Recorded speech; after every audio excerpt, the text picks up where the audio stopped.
This is Dinesh Gangasani. Welcome to my channel think about this. Already నేను తెలంగాణ సమాజమా కాస్త మనం మారుద్దాం అని చెప్పేసి 2 పార్ట్స్ వీడియోలు మీకు అప్లోడ్ చేశానండి.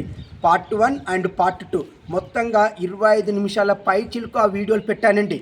అందులో యాక్చువల్గా నేను ఏదైతే చెప్పానో ఆ రిలేటెడ్గా ఉన్న మ్యాటరే ఈ మధ్యకాలంలో వాట్సాప్లో కూడా చక్కర్లు కొడుతుందండి. అదే రిలేటెడ్ కంటెంట్, అది కూడా చాలా బాగుందండి. మరి రియల్గా మరి ఇందులో చెప్పిన అంశం కూడా నాకు చాలా బాగా నచ్చిందండి. నేను ఈ రిలేటెడ్గానే ఆ వీడియో చేశాను. ఏదైతే చెప్పానో ఆ రిలేటెడ్గానే ఈ వీడియో ఉందండి. మరి ఇక్కడ చెప్తున్నది ఏంది అనేది ఒక్కసారి మనం ఆలోచిస్తే ఇది చాలా ఫ్యాక్ట్ అండి. తెలుగు రాష్ట్రాల్లో రాబోతున్న సంక్షోభం, ఏ సంక్షోభం తెలుగు రాష్ట్రాల్లో రాబోతుంది అంటే, పని చేసే వాళ్ళు దొరకని స్థితిలోకి మున్ముందు తెలుగు రాష్ట్రాలు వెళ్ళబోతున్నాయి.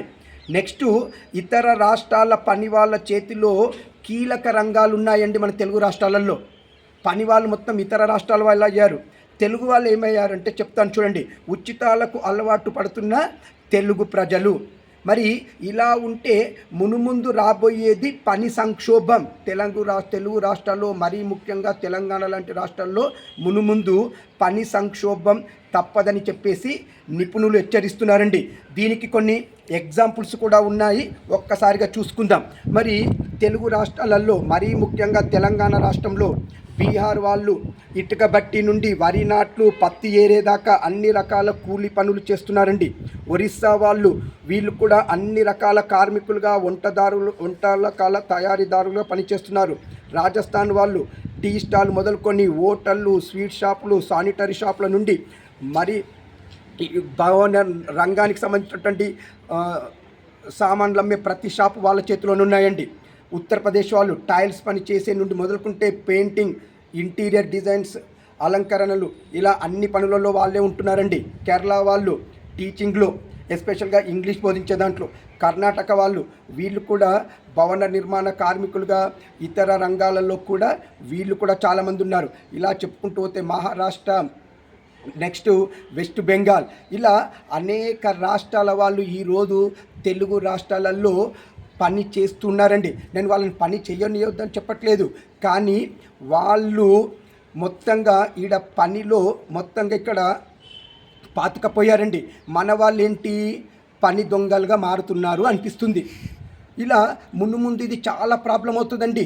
చాలా పనులలో కూడా ఇప్పుడు తెలుగు వాళ్ళు చాలా తక్కువైపోయారు. ఏ దాంట్లో చివరికి ఇంటి దగ్గర పెట్టుకునే సెక్యూరిటీ గార్డులు వీటిని కూడా వేరే స్టేట్ వాళ్ళ నుండి పెట్టుకోవాల్సి వస్తుంది. ఇలా రేపు మన వాళ్ళకే పని దొరకని పరిస్థితి ఏర్పడితే ఇది చాలా ప్రాబ్లం అవుతుంది. ఇది గుర్తుపెట్టుకోండి. తెలుగు రాష్ట్రాల ప్రజలకి ఇది నా ఛానల్ త్రూ కూడా ఒక హెచ్చరికగా చెప్తున్నాను. పని అనేది మనం నేర్చుకొని దాన్ని పని చేస్తుంటే మనము హ్యాపీగా మనం బతకగలుగుతాము. కానీ ఇప్పుడు ఎలా తయారైందంటే చివరికి వంట వండుకొని తిన పరిస్థితికి వచ్చిందండి. వంట కూడా బయట హోటల్కి వెళ్ళి తిందామా, చాయ్ బయట హోటల్కి వెళ్ళి తాగుదామా, అంత బద్ధకస్తులుగా తయారైందండి. కనీసం ఇంట్లో పెళ్ళిళ్ళు ఫంక్షన్లు కూడా క్యాటరింగ్ ఆర్డర్లే.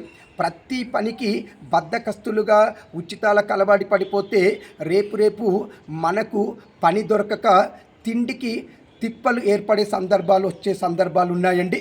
సో మనము ఇప్పటి నుండే ఈ సమస్య నుండి బయటపడాలంటే మన పనిని మనం చేసుకుంటేనే భవిష్యత్ అనేది ఉంటుంది. ఇలాంటి మంచి కంటెంట్లతో నేను మీకు వీడియోలను అప్లోడ్ చేస్తూనే ఉంటానండి. మీరు చేయాల్సిందల్లా ఒక్కటే, నా ఛానల్ని సబ్స్క్రైబ్ చేసుకోండి, నన్ను ఎంకరేజ్ చేయండి. ఇట్లు దినేష్ గంగసాని.